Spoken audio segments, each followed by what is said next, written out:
चंद्रयान-3 का विक्रम लैंडर 18 अगस्त की दोपहर को चांद के और करीब आ गया है। अब वह 113 किलोमीटर इंटू 157 किलोमीटर की ऑर्बिट में है। पहले वह 153 इंटू 163 किलोमीटर की ऑर्बिट में था। यानी अब चांद की सतह से विक्रम लैंडर की दूरी 113 किलोमीटर ही बची है। विक्रम लैंडर ने 17 अगस्त 2023 को propulsion मॉड्यूल का साथ छोड़ दिया था। उसके बाद से वह उसके आगे आगे चल रहा था। आज उसने propulsion मॉडल वाले रास्ते को छोड़कर दूसरा रास्ता पकड़ लिया है। यह रास्ता उसे चांद के नज़दीक ले जाएगा। 18 अगस्त 2023 की दोपहर को 3:50 से पहले विक्रम लैंडर और propulsion module 153 kilometre into 163 kilometre की ऑर्बिट में थे। इसके बाद Vikram lander 113 kilometre into 157 kilometre की ऑर्बिट में आ गया है।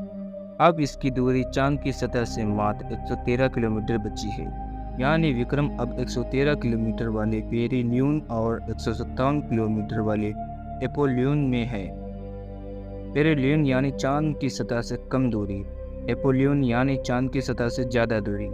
ये बात तो कल की पक्की हो गई थी कि propulsion मॉड्यूल से अलग होकर विक्रम लैंडर गोलाकार ऑर्बिट में नहीं घूमेगा। इस समय विक्रम लैंडर उल्टी दिशा में घूम रहा है, यानी रेट्रो फायरिंग कर रहा है। विक्रम लैंडर अब अपनी ऊंचाई कम करने के साथ साथ गति भी धीमी कर रहा है। अगली डीबूस्टिंग 20 अगस्त 2023 की देर रात करीब 2 बजे के आसपास होगी। तैयारी ये है कि अगली डीबूस्टिंग के बाद विक्रम लैंडर चंद्रमा से मात्र 24 किलोमीटर से 23 किलोमीटर की दूरी पर पहुंच जाएगा। चांद के चारों तरफ चंद्रयान-3 का आखिरी ऑर्बिट मैनूवर 16 अगस्त 2023 को किया जाएगा। जब लॉन्चिंग हुई थी तब इसरो ने कहा था कि चंद्रयान-3 को 100 किलोमीटर वाली गोलाकार ऑर्बिट में लाएंगे।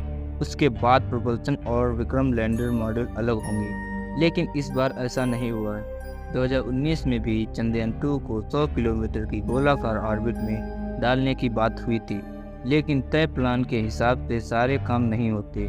लैंडिंग से पहले चंद्रयान-2 की आखिरी ऑर्बिट 119 किलोमीटर इंटू 127 किलोमीटर की थी, यानी ऑर्बिट में मामूली सा अंतर रहता है।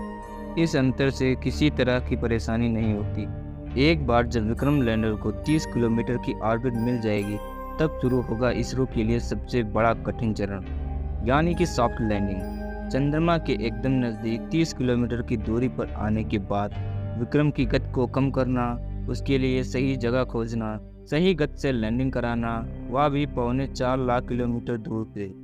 यह सारा काम बेहद जटिल और कठिन होने वाला है। तो आपको क्या लगता है, इसरो के चंद्रयान-3 की सॉफ्ट लैंडिंग करा पाएगा? कमेंट बॉक्स में कमेंट करके ज़रूर बताएं। और अगर हमारे चैनल पर नए हैं तो हमारे चैनल को सब्सक्राइब कर लें।